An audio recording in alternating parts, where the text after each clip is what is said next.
আপনারা দেখছেন আদর্শ কৃষিক্ষেতের পুঁই শাক বাজারজাত করা হচ্ছে।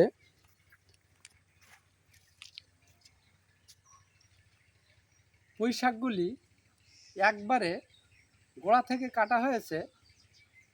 চারাটি টেরেতে বা মাদায় ছিল 30 দিন, আর খেতে এসে চারার বয়স 35 থেকে 36 দিন।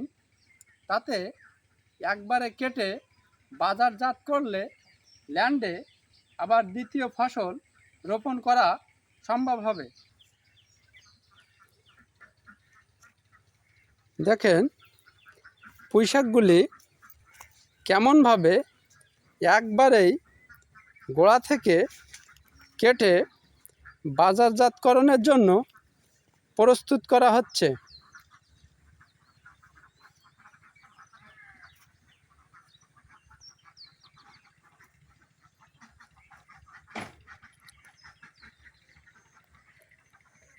আর সমস্ত ক্ষেতের পুঁই শাক বাজারজাত করে ফেলতে হবে খুব দ্রুত। তার কারণ এখানে পুনরায় আবার নূতন করে চারা রোপণের জন্য প্রস্তুতি নেওয়া হবে।